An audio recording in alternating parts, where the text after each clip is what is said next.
آج کل کے دور میں لڑکیوں کے رشتوں کے مسئلے تو ہیں ہی، لڑکوں کے رشتے بھی مشکل سے ملتے ہیں۔ پڑھے لکھے لڑکوں کو پڑھی لکھی لڑکی نہیں ملتی۔ میں تو خیر ایک معمولی سا ریڑھی والا تھا۔ میں نے BA کے بعد مجبوراً ریڑھی لگا لی تھی۔ میں جانتا تھا کہ مجھے اور کوئی نوکری تو ملے گی نہیں، لہٰذا کاروبار کے لیے ہاتھ پاؤں مارنے سے بہتر ہے کہ اپنی اوقات میں رہ کر کچھ ایسا کروں جس سے کم از کم میرا جیب خرچ نکل آئے اور ماں باپ پر بوجھ نہ بنوں۔ یوں میں نے ایک ریڑھی لگا لی۔ ریڑھی لگا کر مجھے اندازہ ہوا کہ یہاں پر تو ہر روز کئی لوگوں سے پالا پڑتا ہے، ہر ایک کی فطرت مختلف ہوتی اور بات کرنے کا انداز بھی۔ ایک دن میں تقریباً اپنا کام کر کے گھر جا ہی رہا تھا کہ مجھے ایک انتہائی خوبصورت لڑکی اپنی طرف آتی دکھائی دی۔ لڑکی ایسی تھی کہ کوئی بھی باذوق شخص دیکھے تو اس کا دل دھڑکنا بھول جائے۔ نیلی آنکھیں اور مسکراہٹ ایسی کہ بچوں سے بھی زیادہ معصوم لگتی۔ میں اسے دیکھ ہی رہا تھا کہ وہ بالکل میرے قریب آ کر کھڑی ہو گئی۔ ہوش مجھے تب آیا جب اس نے اپنا ہاتھ میرے سامنے پھیلایا۔ وہ مجھ سے بھیک مانگ رہی تھی۔ تب مجھے پتہ چلا کہ وہ تو ایک بھکارن ہے۔ میں نے اسے بھیک تو دے دی مگر جیسے وہ میرا دل ہی لے گئی۔ بھیک مانگنے کے بعد وہ دوسری طرف کو چلی گئی مگر میری نظریں مسلسل اس کا تعاقب کر رہی تھیں۔ میں نے دیکھ لیا کہ وہ کہاں گئی ہے مگر اس کے بعد مجھے گھر جانا ضروری تھا۔ اگلے دن میں کام پر آیا۔ میں نے دیکھا کہ وہ مغرور حسینہ کہیں نظر نہیں آ رہی تھی مگر میں بھی اپنی دھن کا پکا تھا۔ شام تک وہاں کھڑا رہا تو وہ بھی گھومتی گھماتی ادھر کو آ گئی۔ آج میں نے سوچ لیا کہ اس سے بات کروں گا۔ میرا ارادہ وہ بھی بھانپ گئی، مجھ سے باتیں کرنے لگی۔ میں نے اندازہ لگا لیا کہ وہ انتہائی معصوم اور خوبصورت لڑکی ہے۔ تبھی میری دلچسپی اس میں بڑھتی گئی کہ آنکھ مچولی کے بعد مجھے اندازہ ہوا کہ میں تو اس سے محبت کرنے لگا ہوں۔ تب میں نے اس محبت کے رشتے کو پاکیزہ بندھن میں ڈھالنے کا فیصلہ کیا۔ میں نے شرمین سے کہا کہ میں تم سے شادی کرنا چاہتا ہوں۔ میری بات پر اسے کوئی اعتراض نہیں تھا مگر میرے دل میں ایک خدشہ تھا کہ شادی کے بعد میں اسے یہ کام نہیں کرنے دوں گا۔ بھلے خود ایک وقت لڑکی اور دوسری وقت ریڑھی لگا لوں مگر کبھی بھی اپنی بیوی کو بھیک مانگنے کے لیے نہ ہی مجبور کروں گا اور نہ ہی اسے اجازت دوں گا۔ میری بات پر اس نے بھی اتفاق کیا تھا۔ پھر اس نے کہا کہ وہ مجھے جلد ہی اپنی ماں سے ملوائے گی تاکہ ہم دونوں کی شادی کی تاریخ طے پا جائے۔ میں نے اس بات کو اپنے گھر والوں سے بالکل چھپا رکھا تھا کیونکہ میرے باقی بہن بھائی پڑھے لکھے تھے اور ان لوگوں نے اپنے اپنے حساب سے نوکری بھی تلاش کر لی تھی۔ ایک گھر میں ہی رہ گیا تھا جو اپنا کاروبار کرنے کے چکر میں ریڑھی لگا بیٹھا تھا۔ اب اگر میں ایک بھکارن سے شادی بھی کر لیتا تو میرے گھر والے میری رہی سہی عزت کرنا بھی چھوڑ دیتے۔ تب میں نے اپنے گھر والوں سے اس واقعے کا ذکر نہیں کیا۔ اپنے ایک دوست سے کہا جو میری بہت قدر کرتا تھا اور میری باتوں کو اہمیت دیتا تھا۔ اس نے مجھے کہا کہ تم ایڈوانس رقم دے کر کرائے پر کچھ دن کے لیے گھر لے لو، وہاں پر تم اپنی بیوی کو رکھ لینا، پھر تمہیں کوئی مسئلہ نہیں ہوگا، نہ ہی گھر والوں کو بتانا پڑے گا۔ گھر والوں سے کہہ دینا کہ تمہیں نئی نوکری مل گئی ہے۔ دوست کی بات صحیح تھی۔ میں نے اپنی طرف سے سبھی انتظامات مکمل کیے اور شرمین سے کہہ دیا کہ میں اس کے گھر آ رہا ہوں اس کی والدہ سے ملنے۔ شرمین یہ سن کر خوش ہو گئی۔ میں جانتا تھا کہ جیسے بے روزگاری نے مجھے مجبور کیا ہے ویسے ہی شرمین کی مجبوریوں نے اسے بھکاری بنا دیا ہے، لہٰذا مجھے اس سے نفرت نہ تھی بلکہ ایک شام کے وقت جب میں شرمین کے گھر گیا تو چھوٹے سے آنگن میں اس کی ماں چارپائی پر بیٹھی ہماری راہ تک رہی تھی۔ گویا شرمین نے اسے بتا دیا تھا کہ آج وہ مجھے اس سے ملوانے لائے گی۔ شرمین نے مجھے چائے پانی کا پوچھا اور خود اندر چلی گئی۔ میں نے شرمین کی والدہ سے رشتے کی مختصر سی بات کی۔ وہ بولی مجھے تو کوئی اعتراض نہیں، یہ میری اکلوتی بیٹی ہے، مگر بیٹا میں اکیلے گھر میں کیسے رہوں گی؟ تم تو جانتے ہو کہ یہ میری عمر بھر کا سرمایہ ہے۔ میں اسے کسی ایسے کے ساتھ ہی بیاہنا چاہوں گی جو مجھے بھی سہارا دے یا میرے گھر میں گھر داماد بن کر رہے۔ میں نے بوڑھی عورت کو تسلی دی کہ میں بالکل بھی غیر ذمہ دار شخص نہیں ہوں، آپ کی بیٹی کو اور آپ کو مکمل تحفظ دوں گا۔ میری اتنی کمائی تو ہے کہ میں 2 وقت کا کھانا عزت سے اپنی گھر والوں کو کھلا سکوں۔ یوں میرا رشتہ شرمین سے طے ہو گیا۔ اب ہماری شادی سادگی سے طے ہونا ابھی تک شرمین کی ماں نے ہمارے گھر چلنے پر رضامندی کا اظہار نہیں کیا تھا۔ بالآخر شرمین بھاگ کر میرے 2 کمروں کے چھوٹے سے گھر میں آ گئی۔ اس کے یہاں آنے سے جیسے میرے گھر کی رونق دوبالا ہو گئی تھی۔ شادی کی رات ہی میں نے شرمین کو بتا دیا کہ اب میں تمہیں یہ پیشہ جاری نہیں رکھنے دوں گا، بہتر ہے کہ تم یہ خیال دل سے نکال دو، کیونکہ مجھے کوئی مجبوری نہیں، میں چاہتا ہوں کہ تم میرے لیے گھر میں رہو، ہم 2 وقت کی روکھی سوکھی روٹی کھا لیں گے، مگر کسی کے آگے ہاتھ نہیں پھیلائیں گے۔ شرمین نے بھی میری بات سے اتفاق کیا، بولی کہ میں اپنی مجبوری سے یہ کام نہ کرتی تھی، بلکہ بچپن میں ابا نے اس کام پر لگا دیا، وہ مجھے لوگوں کے پاس زبردستی بھیک منگوانے لے جاتا تھا، اس کے بعد سے یہ میری مجبوری بن گئی، اور پھر یہ دن آ گیا ہے کہ اب بھیک مانگے بنا ہمارا گزارا نہیں۔ خیر، بہت ساری باتوں کے بعد میں نے شرمین کو منہ دکھائی میں ایک انگوٹھی دی۔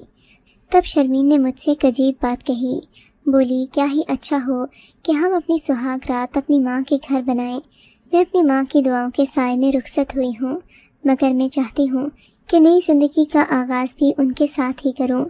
میں نے کہا شرمین، ہم صبح تمہاری ماں کے پاس چلے جائیں گے، ویسے بھی یہ ہمارا خاص دن ہے، تمہاری ماں کو کوئی اعتراض نہیں، میں ان سے بات کر چکا ہوں، جلد ہی ہم انہیں یہاں لے آئیں گے۔ میری بات پر شرمین پریشان ہو گئی اور ہاتھوں سے بستر ٹٹولنے لگی، جیسے کچھ جاننا چاہ رہی ہو۔ میں اس کی اس حرکت کو جان نہیں پایا۔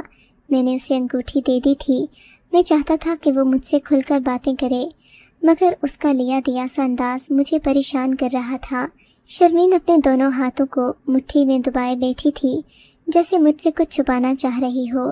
میں نے سوچا اگر کچھ کہوں گا تو شرمین کو کہیں یہ زبردستی ہو گیا، ویسے بھی رات کافی ہو گئی تھی، میں نے سوچا اب سو جانا چاہیے۔ شرمین کو شب بخیر کہا اور کروٹ بدل کر سو گیا، مگر میری آنکھوں میں نیند نہیں تھی۔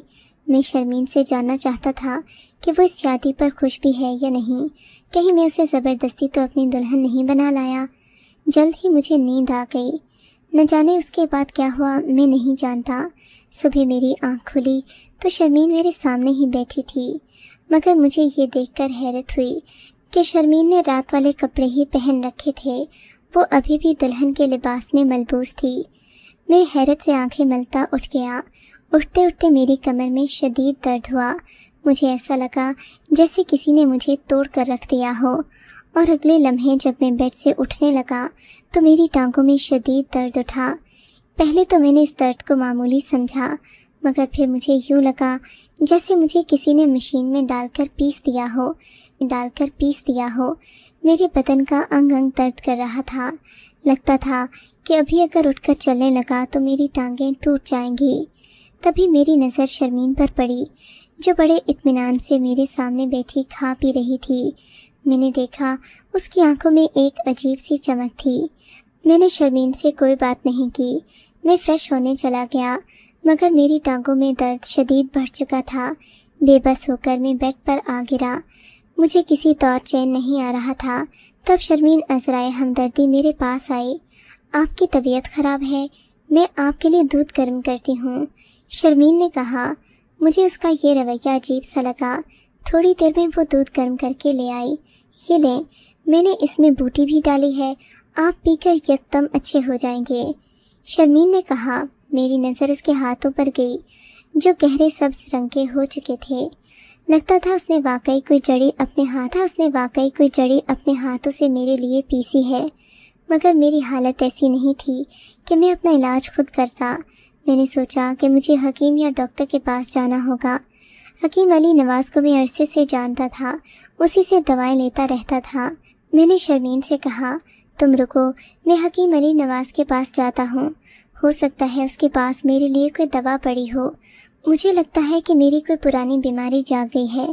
یاد رہے بچپن میں ٹی بی کا شکار بھی ہوا تھا، مگر ایک ہی رات میں ٹی بی کا یوں اچانک مجھ پر دوبارہ حملہ کرنا میری سمجھ سے باہر تھا۔ میں حکیم علی نواز کے پاس پہنچا تو وہ میری شکل دیکھ کر ہی حیران رہ گیا۔ ارے تجھے کیا ہوا ہے باولے، تیرے چہرے کے رنگ کو کیا ہوا؟ حکیم علی نواز کی بات سن کر میں نے سامنے لگے کاؤنٹر کے شیشے میں جھک کر دیکھا تو واقعی میرا چہرہ بھی عجیب سا لگ رہا تھا۔ میں تو ایک ہی دن میں جیسے کوئی بھنگی لی۔ میں نے سامنے کرسی پر بیٹھ کر حکیم علی نواز کو اپنی صورتحال بتائی۔ علی نواز، یہ چھوڑو کہ میرے رنگ کو کیا ہوا، میری ٹانگوں میں اس قدر درد ہے کہ بتا نہیں سکتا، اور میرے بال دیکھو، سر کو ہاتھ لگاتا ہوں تو 10 بال ہاتھ میں آ جاتے ہیں، ایسا پہلے کبھی نہیں ہوا۔ بالوں میں عجیب سا کالک پیدا ہو رہا ہے، مجھے تو ڈر لگ رہا ہے۔ دیکھو میرے ساتھ ہوا کیا ہے، کہیں کوئی ایسی بیماری تو نہیں لگ گئی جس کی وجہ سے میرے بال گر رہے ہیں۔ میں نے علی نواز کو خوفزدہ نظروں سے دیکھا۔ علی نواز بھی مجھے حیرت سے دیکھنے لگا۔ نہیں، ایسی تو کوئی بات نہیں، تم بالکل ٹھیک ٹھاک لگتے ہو، اور پھر کل تمہاری شادی میں بھی تو میں نے تمہیں دیکھا تھا، تم بالکل صحیح تھے۔ اس کے بعد کیا ہوا؟ علی نواز نے فکر مندی سے پوچھا۔ پھر اس نے اپنی دوائیوں والی الماری سے 2 سفید رنگ کی پڑیاں نکالیں اور مجھے دیتے ہوئے بولا، یہ دودھ میں گھول کر پی لینا، مگر خیال رکھنا اس کے ساتھ کوئی ٹھنڈی چیز مت کھانا، ورنہ ہڈیوں کا درد اور بڑھ جائے گا۔ اگر آرام نہ ہو تو دوبارہ میرے پاس آنا۔ علی نواز کی بات سن کر مجھے کچھ تسلی ہوئی۔ میں دوائیں لیتا دوا خانے سے باہر آ ہی رہا تھا کہ مجھے یاد آیا میرے بال بھی کافی گر رہے تھے۔ سر پر ہاتھ لگاتا تو لگتا جیسے میرے آدھے بال گر کر ہاتھ میں آ گئے ہوں۔ علی نواز نے اس بات کا کوئی جواب نہیں دیا۔ بولا، میں تمہاری ہڈیوں والے مسئلے سے مطمئن ہو جاؤں تو پھر تمہیں بالوں کی دوا بھی دے دوں گا۔ ہو سکتا ہے کہ یہ تمہارے ہڈیوں والے مسئلے کی وجہ سے ہی ہو رہا ہو، تم دوا کھاؤ گے تو ٹھیک ہو جاؤ گے۔ علی نواز سے دوا لے کر میں گھر آ گیا، لیکن گھر آیا تو شہرین گھر میں موجود نہیں تھی۔ مجھے بڑی حیرت ہوئی کہ اس حال میں اسے مجھے چھوڑ کر گھر نہیں جانا چاہیے تھا۔ مجھے بہت غصہ آیا کہ میں نے تو شرمین سے کہا تھا کہ تم اب اس بستی میں دوبارہ نہیں جاؤ گی، آخر میری بھی کوئی عزت تھی جس کو جاؤ گی، آخر میری بھی کوئی عزت تھی جس کا اسے خیال کرنا چاہیے تھا۔ بہرحال میں نے اپنے دوست سے بائک مانگی اور تیزی سے بائک دوڑاتا شرمین کے گھر جا پہنچا۔ دروازہ کھٹکھٹایا۔ شرمین نے کافی دیر بعد دروازہ کھولا۔ مجھے دیکھ کر اسے کسی قسم کی خوشی ہوئی، نہ ہی اس نے میرا استقبال کیا۔ رکھائی سے اندر کمرے میں چلی گئی۔ میری ٹانگوں میں شدید درد تھا، میں بحث کرنے کے موڈ میں نہیں تھا۔ شرمین، تمہیں مجھے بنا بتائے یہاں نہیں آنا چاہیے تھا، میں نے کہا۔ تو کوئی بات نہیں، اب تو تمہیں پتہ چل گیا ہے نا، شرمین بے رخی سے بولی۔ اس کے بعد میں نے شرمین کی منتیں کیں کہ میرے ساتھ گھر چلو، مگر وہ نہ مانی۔ بولی، میں اماں سے ملنے آئی ہوں، ان سے ملے بنا نہ جاؤں گی۔ میں نے شرمین کو موقع بھی دیا کہ وہ اپنی ماں سے ملے، مگر شاید وہ میرے سامنے اپنی ماں سے کھل کر بات نہیں کر رہی تھی۔ تب مجھے لگا کہ مجھے شرمین کو اس قدر پابند نہیں کرنا چاہیے، وہ اپنی ماں چلنا چاہیے۔ خود ہی جب اپنی ماں سے بات چیت کر لے گی تو گھر آ جائے گی، آخر وہ بھی تو مجھ سے محبت کرتی ہے۔ میں اپنے گھر چلا گیا۔ میری طبیعت بہت عجیب سی ہو رہی تھی۔ بہرحال دن کے وقت تک میری طبیعت سنبھل گئی تھی۔ شام کو شرمین آئی تو بڑی خوش تھی، کہنے لگی، اب مجھے تمہاری فکر نہیں ہے، میں جانتی ہوں تم ہمارے راستے پر جلد یا بدیر آ ہی جاؤ گے۔ شرمین کی بات سے میرا حوصلہ ٹوٹ گیا۔ شرمین، میں آگے بڑھنا چاہتا ہوں، تم مجھے پیچھے کھینچ رہی ہو، میں نے کہا۔ شرمین نے ہاتھ میں دودھ کا گلاس پکڑا ہوا تھا، وہ میرا خاص خیال رکھ رہی تھی، مگر مجھے عجیب سا لگا۔ شرمین نہ مجھ سے بات کرتی ہے، نہ ہی میرا خیال رکھتی ہے، بس جب دیکھو مجھے کھانے پینے کا کہتی ہے، پھر کھانا پینا بھی ایسا کہ کھا کر میری طبیعت اور بگڑ جاتی۔ میں نے سوچا کہ میں شرمین سے اس بارے میں کوئی بات نہ کروں گا، سیدھا حکیم علی نواز کے پاس گیا۔ علی نواز اس وقت اپنے مطلب پر نہیں تھا۔ میں اپنے ایک دوست سے ملنے چلا گیا۔ میرا خیال تھا کہ علی نواز سے ملے بنا میں گھر نہیں جاؤں گا۔ تقریباً 2-3 گھنٹے کے بعد میں اپنے دوست کے گھر سے نکلا تو علی نواز کے مطلب کی طرف رخ کر لیا۔ وہاں پہنچا تو دیکھا میری بیوی شہرین وہاں پہلے سے موجود تھی۔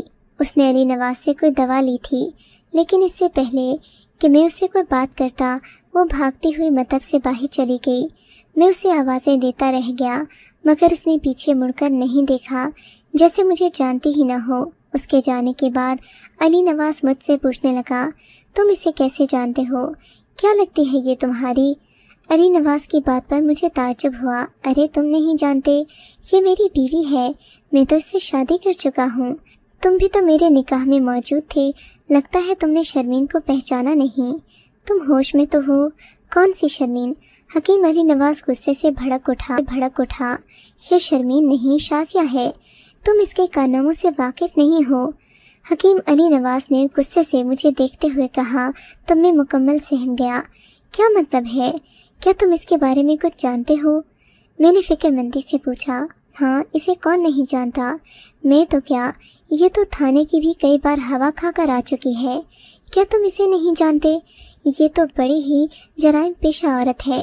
اس کے بارے میں مشہور ہے کہ یہ نوجوانوں کو اپنے جال میں پھانستی ہے۔ کہیں تم بھی؟ علی نواز یہ کہتے کہتے سر پکڑ کر بیٹھ گیا۔ کیا کہہ رہے ہو میرے دوست؟ میں کچھ نہیں جانتا، میں نے علی نواز سے پوچھا تو وہ مجھے بتانے لگا کہ شازیہ کا تعلق ایک گروہ سے ہے، ایک ایسا گروہ جو بڑے ہی منظم طریقے سے کام کرتا ہے۔ شازیہ کوئی معمولی عورت نہیں ہے جسے تم معصوم سمجھ رہے ہو، وہ انتہائی چالاک اور گہری ہے۔ اس نے آج تک جو کارنامے کیے ہیں تم وہ سن لو تو اپنے کانوں کو ہاتھ لگاؤ گے۔ علی نواز مجھے ڈراؤ مت، سیدھی بات بتاؤ کہ ہوا کیا ہے۔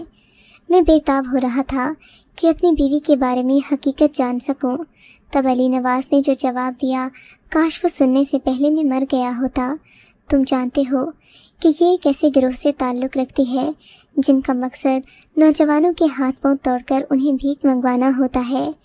یہ لوگ اگلے انسان کو اس قدر مجبور کر دیتے ہیں کہ یہ کسی کام کا نہیں رہتا اور پھر بھیک مانگنا اپنے لیے ایک روزی روٹی کا ذریعہ سمجھتا ہے۔ تمہاری ٹانگوں میں درد ہو رہا تھا، میں اب سمجھا۔ یہ سب اسی ڈائن نے کیا ہے۔ اس نے ضرور کسی ایسے پاؤڈر یا پانی کا استعمال کیا ہوگا جس کا اثر تمہاری ٹانگوں پر ہوا۔ دیکھو، جس قدر جلدی ہو سکے اس عورت کو چھوڑ دو۔ علی نواز نے کہا تو میری آنکھیں کھل گئیں۔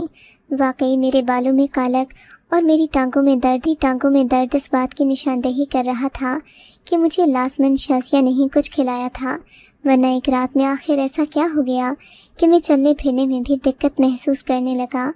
میں نے گھر جا کر دیکھا تو شازیہ مطمئن بیٹھی تھی، جیسے وہ میرے آنے کا انتظار ہی نہ کر رہی ہو۔